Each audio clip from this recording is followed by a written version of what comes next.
এটা কখনো অ্যাক্সিডেন্ট হবে না, কোলিশন হবে না, এয়ার এন্ড কোলিশন হবে না, অ্যান্ড ও অটোমেটিকলি সিস্টেম ক্যালকুলেট করে ট্রেনকে মুভ করবে।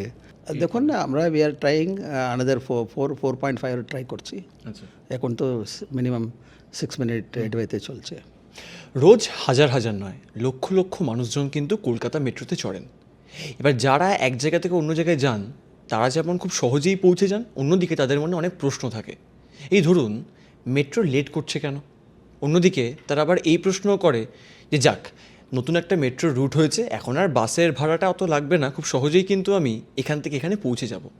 এবং সাধারণ মানুষের প্রশ্ন নিয়েই আজকে এই সময় লাইভের মুখোমুখি রয়েছেন কলকাতা মেট্রো রেলের ডিজিএম এবং সিপিআরও এস খান্নান। স্যার, আপনাকে স্বাগত এই সময় লাইভে। অনেক মানুষের অনেক প্রশ্ন, কিন্তু যেই প্রশ্নটা দিয়ে শুরু করতেই হচ্ছে ইন্টারভিউটা, যে কলকাতা মেট্রোতে এবার ড্রাইভারহীন বা লোকো পাইলটহীন মেট্রো, মানে এটা কী করে পসিবল? মানে এটা খুব অবাক করা একটা বিষয়। দেখুন, metro railway system highly sophisticated. এটা আপনার নর্মাল ট্রেন সার্ভিসেস ওপেন লাইনে যে আছে, ইএমইউ ট্রেনস আছে, ওর সাথে কম্পেয়ার করা যায় না।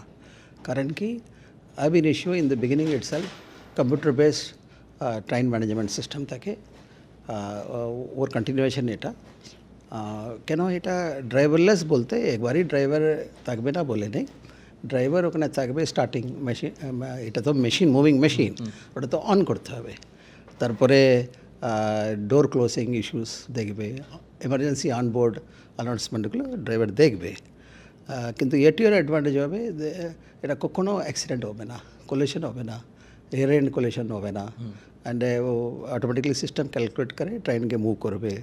হেডওয়ে বলি, যে ফ্রিকোয়েন্সিটা ডিস্টার্ব হবে না, অ্যান্ড অ্যাক্সেলারেশন ডিসেলারেশন একদম ঠিক থাকবে। It will B a good travel experience for passengers. So overall benefit হবে, পাংচুয়ালিটি মেনটেন করা হবে। স্যার, রিসেন্টলি আমরা দেখলাম কমিশনার অফ রেলওয়ে সেফটি থেকে সিনিয়র অফিসিয়ালসরা তারা কলকাতা এসেছিলেন, তারা গ্রিন লাইনে গেছেন এবং সবটা চেক করেছেন। সেক্ষেত্রে যে টাইম গ্যাপ, একটা মেট্রো থেকে আরেকটা মেট্রোর মধ্যে যে টাইম গ্যাপ, সেটা কি এর ফলে অনেকটা কমে যাবে? মানে খুব তাড়াতাড়ি আরও মেট্রো আসতে পারবে? ইয়েস, আলটিমেটলি আমি যে বললাম, এটিও সিস্টেম অটোমেটিক ট্রেন অপারেশন বলি, অটোমেটিক ট্রেন সুপারভিশন বলি, অটোমেটিক ট্রেন কন্ট্রোল বলি, all are together, same supervision মেথডে হয়।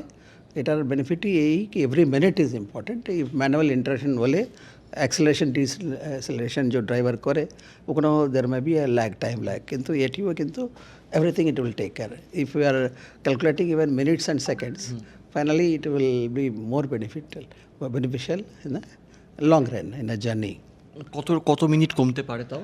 দেখুন না, আমরা we are trying another 4.5 try করছি। এখন তো মিনিমাম 6 মিনিট এডওয়েতে চলছে।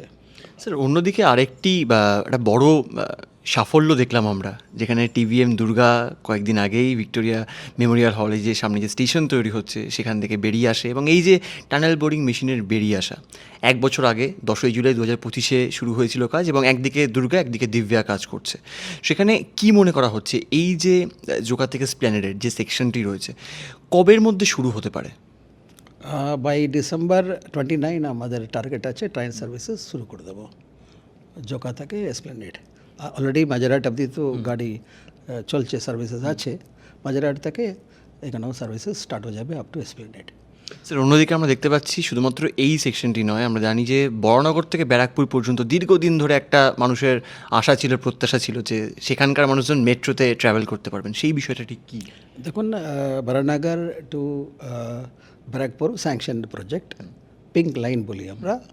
ওখানে পেকুলিয়ার টেকনিক্যাল ইস্যু আছে। এটা ব্রিটিশ আমলের, ইভেন 150 সালের আগে পাইপলাইনগুলো আছে বিটি রোডে। ওটা ডিস্টার্ব হয়ে গেলে আপনাদের ক্যালকাটার ওয়াটার সাপ্লাই প্রবলেম হয়ে যাবে। So this technical issue solve করা হয়নি আগে। এখন গভর্নমেন্ট চেঞ্জ হয়েছে, নিউ গভর্নমেন্ট লুকিং ইনটু ইট, সিরিয়াসলি ওরা স্টাডি করছে। আইআইটি খড়গপুর হেল্প নেওয়া হচ্ছে, আরবিএনএল ফার্দার অ্যাপ্লাই করবে মাইন্ড। সো হোপফুলি এটা অ্যারেঞ্জমেন্ট হবে। স্যার, আপনি একটা কথা বললেন যে আগের সরকারের ক্ষেত্রে কিন্তু একটা প্রবলেম দেখা দিয়েছিল, তার সবথেকে বড় প্রমাণ আমরা দেখতে পেয়েছি যে চিংড়িঘাটায় যে কাজ দীর্ঘদিন ধরে আটকে ছিল, সেক্ষেত্রে নতুন সরকার তারা হেল্প করেছে অনেকটা রেলকে, এবং মেট্রো রেল তাড়াতাড়ি কাজটা চালাতে পারছে। খুব কম দিনে, মানে 120 ঘন্টার মধ্যে কিন্তু অনেক পিলারের কাজ এগিয়ে গেছিলো। সেটা কতটা বড় সাফল্য মেট্রো রেলের কাছে?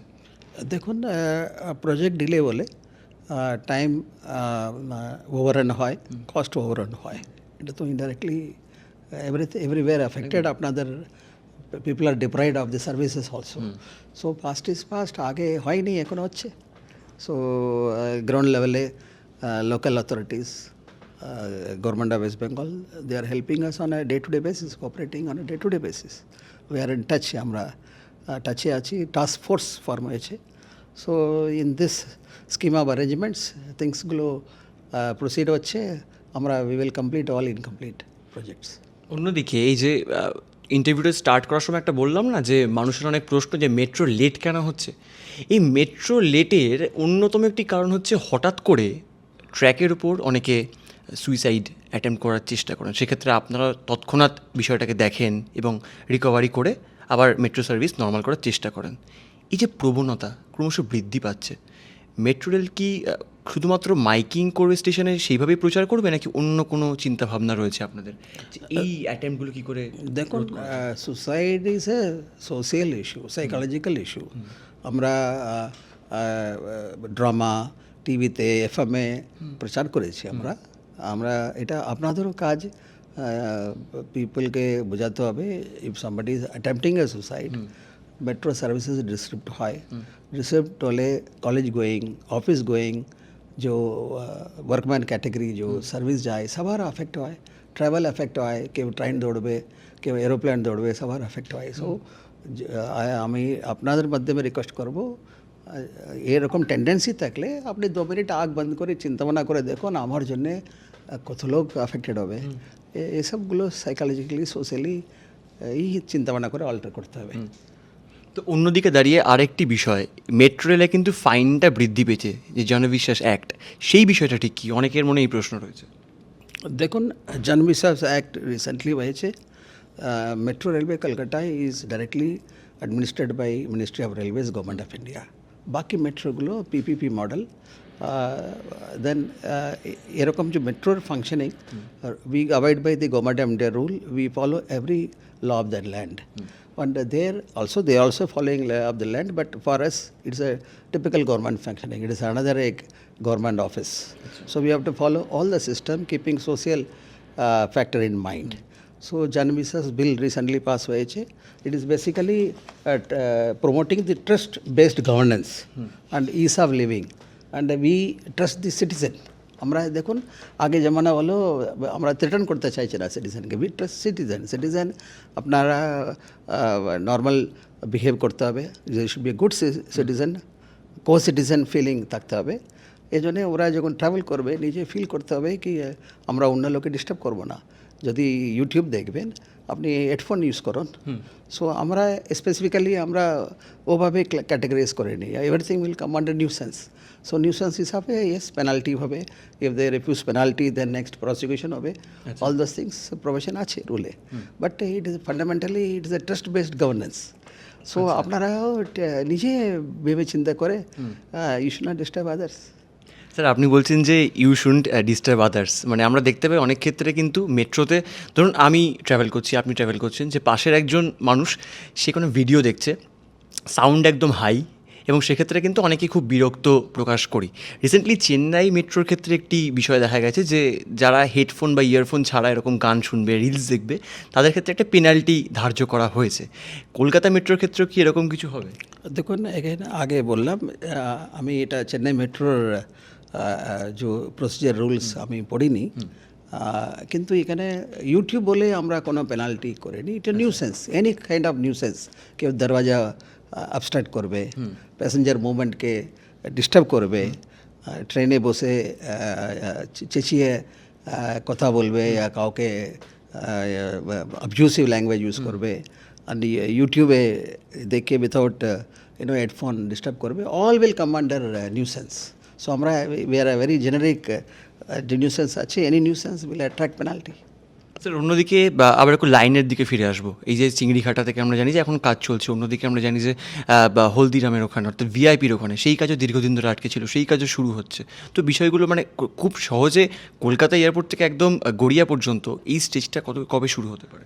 দেখুন বাই ডিসেম্বর 26 আমি অনেক ইন্টারভিউতে বলেছি, by December 26 up to Salt Lake sector 5 IT centre বলি, ওখানে অবধি গাড়ি সার্ভিসেস স্টার্ট হয়ে যাবে।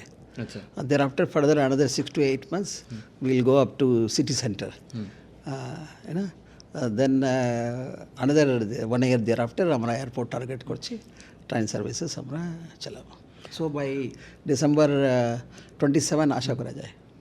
স্যার গ্রিন লাইনে আমরা জানি যে স্লাইডিং ডোর আছে, সেক্ষেত্রে কিন্তু একটা প্যাসেঞ্জার সেফটিও থাকে, তারা কিন্তু মানে একদম লাইনে যদি পড়েও যান সেটা সুযোগ থাকে না।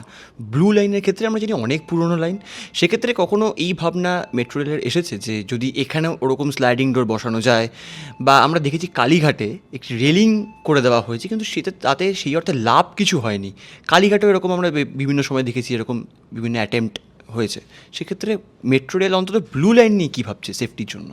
দেখুন blue line is 41 years old. যখন কনস্ট্রাকশন স্টেজে এভাবে তো ফোর্সি করা হয়নি, whereas this green line is modern construction. অনেক ফরেন কান্ট্রিতে প্যাসেঞ্জার স্ক্রিন ডোর বলি এটা থাকে, whereas in blue line such PSD is not possible technically because there are various factors, construction factors, platform length factors, এসবগুলো আছে।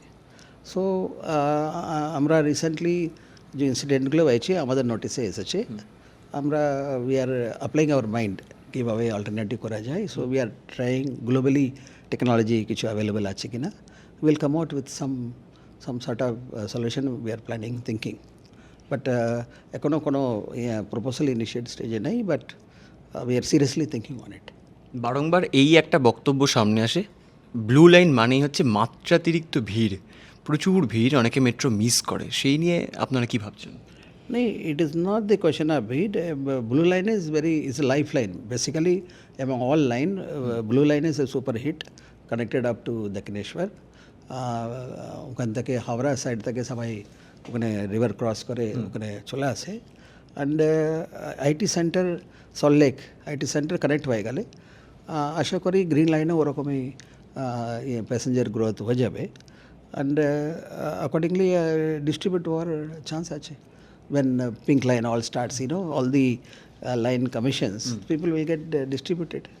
Sir আপনারা রাতে একটি সার্ভিস শুরু করেছিলেন, সেই সার্ভিসটা পরবর্তী ক্ষেত্রে আবার মানে চালানো বন্ধ করে দেওয়া হয়েছে। সেক্ষেত্রে এই যে ব্লু লাইনের ক্ষেত্রে আমরা দেখি যে বিভিন্ন সময় স্প্ল্যানেড হতে পারে, বা কোথাও গিয়ে কবি সুভাষ পর্যন্ত যখন আগে চলতো, বা দমদম, বিভিন্ন জায়গায় কিন্তু খুব ইম্পর্টেন্ট কিছু স্টেশন রয়েছে, মানে রেল স্টেশন রয়েছে, সেখানে অনেক মানুষ রাত্রেবেলা অফিস থেকে ফেরে বা বাড়ি যায়।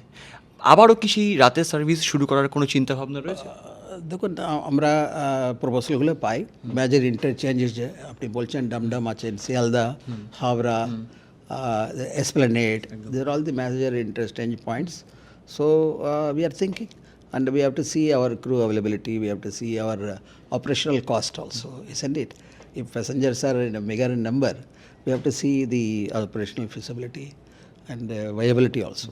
So everything have to take care before venturing into all this increased services. Recently একটা প্রবণতা দেখা গেছে, আমার কাছে স্মার্ট কার্ড রয়েছে, আমি স্মার্ট কার্ডটা ট্যাপ করলাম, আমার কোনো বন্ধু সঙ্গে সঙ্গে পিছন দিয়ে গিয়ে ওই ডোরটা বেরিয়ে গেল, মানে স্মার্ট কার্ডের এন্ট্রিটা থেকে বেরিয়ে গেল। ফাইন কত হচ্ছে? দেখুন এত টিকেটলেস ট্রাভেল হিসাবে করবে, it is the fare will be collected, and also if he is entering into argument it will come into another Jan বিশ্বাস রুলে we will try to apply, but exactly amount am জানা নেই, but one should not do that. এটা করতে নেই। এই তো বললাম আপনাকে, there should be good citizen, people should abide by the rules. Trust based governance আছে, we trust you, আপনি এরকম করছেন কেন? We should not do that. না মানে অ্যাডভেঞ্চার এরভাবে অ্যাটেম্প্ট না করারই ভালো। one should feel you are a responsible citizen. নিজে কন্ট্রোল করুন, নিজে রুল অ্যাপ্লাই করুন, instead of government is applying you the rule. একদম আমরা ইন্টারভিউ শেষ পর্যায়ে বিভিন্ন মেট্রো স্টেশনে টয়লেট তৈরি করা নিয়ে কি কোনো চিন্তা ভাবনা রয়েছে? কারণ আমরা জানি যে মহিলা, বাচ্চা বা শিশু যারা থাকে, বয়স্ক যারা থাকে, তাদের বিভিন্ন সমস্যা দেখা দেয়। তাদের জন্য অন্তত ভাবনা চিন্তা নিয়ে টয়লেট তৈরি করা মেট্রো স্টেশনে। দেখুন metro flying passengers, moving passengers, এখানে কেউ তো হোল্ড হয় না, but still there are manager সেশনে আছে such facilities, you know, washroom facilities, but in every station we have no immediate plan because people don't stay even for more than say 10 minutes, and in case of emergency we assist, we have our staff toilets, they can use our staff toilets in case of emergency. Sir, আমরা দেখেছিলাম রেলমন্ত্রী অশ্বিনী বৈষ্ণব তিনি এসেছিলেন চিংড়িঘাটার কাজ দেখতে, এবং তিনি সেদিনকে যখন এসেছিলেন তিনি নবান্ন থেকে দাঁড়িয়ে বলে দিয়েছিলেন যে নতুন রেক মেট্রোর জন্য কিন্তু আসবে খুব শীঘ্রই। সেই নতুন রেকে কী কী স্পেসিফিকেশনস থাকছে, মানে কি স্পেশাল থাকবে নতুন রেকে? এই মুহূর্তে আমার স্পেসিফিকেশন আমার সামনে নেই, but honourable MR already announced accordingly. Yes, it is a 5-year program, 60 modern rake, ultra modern rake আসবে, so you will find all the facilities, world class facilities, but exact specification এখন আমার সামনে নেই। বেশ, একদম শেষ প্রশ্ন, যে প্রশ্নের জন্য এতক্ষণ ধরে অনেকে ওয়েট করে আছে, কলকাতা মেট্রোর যারা যাত্রী রয়েছে তাদের জন্য স্পেশাল কি চমক থাকছে? কারণ সামনেই পুজো, আর পুজো মানেই মেট্রো একটা চমক দেয়, এক্সট্রা সার্ভিস বিভিন্ন ক্ষেত্রে দেয়, তবে স্পেশাল কি এমন চমক থাকবে কলকাতা মেট্রোর থেকে নতুন? We will try to recommission KKBS. This could be the news for you. We will try our level best to recommission KKBS so that Sonarpur area, south of Calcutta area, they can try to use the facilities. This could be the news. We are trying our level best. মানে পুজোর আগে কবি সুভাষ পর্যন্ত metro চলা একটা চিন্তা ভাবনা রয়েছে। অনেক ধন্যবাদ। আমরা কথা বলছিলাম কলকাতা মেট্রো রেলের ডিজিএম তথা সিপিআরও এস কান্নানের সঙ্গে। তিনি যে বিষয়গুলো স্পষ্ট করলেন যে কলকাতা মেট্রোতে যে প্রবলেমগুলো দেখা দেয় মাঝে মধ্যে, সেইগুলো নিয়ে যখন তৎপর হয় রেল কর্তৃপক্ষ, অন্যদিকে স্পেশাল কিছু জিনিসপত্র তারা নিয়ে আসছে, যেখানে একদিকে আমরা বেশ কয়েকদিন আগেই দেখলাম অত্যন্ত গুরুত্বপূর্ণ সাফল্য, যেখানে টিবিএম দুর্গা তা কিন্তু তার কাজ চালিয়ে যাচ্ছে, এবং একদিকে দিব্যা, অন্যদিকে দুর্গা কাজ করছে। অন্যদিকে বিভিন্ন সময় এই ছবিও দেখা দেয় যে মেট্রো মানেই হচ্ছে আত্মহত্যা করার একটি অ্যাটেম্প্ট করার চেষ্টা করা হয়। সেক্ষেত্রে তিনি স্পষ্ট জানিয়ে দিলেন যে যারা এই ভাবছেন অন্তত তারা যেন 2 মিনিট চোখ বন্ধ করে ভাবেন যে বাকিদের জীবনও কিন্তু এর সঙ্গে জড়িত রয়েছে, তাই তারা যেন এই পথটা বেছে না নেয়। অন্যদিকে তিনি আরেকটি বিষয় স্পষ্ট করলেন যে পুজোর আগে সব ঠিক থাকলে কিন্তু শহীদ ক্ষুদিরাম পর্যন্ত নয়, একদম কবি সুভাষ পর্যন্তই ব্লু লাইনে আবারও মেট্রো চলবে। সমস্ত বিষয় নিয়ে আমরা কথা বলছিলাম, এবং কলকাতা মেট্রোতে যে আরও নতুন চমক আসছে তা বলাই বাহুল্য। ক্যামেরায় বাপন সবার সঙ্গে সুব্রজিৎ চক্রবর্তী, এই সময় লাইভ, কলকাতা।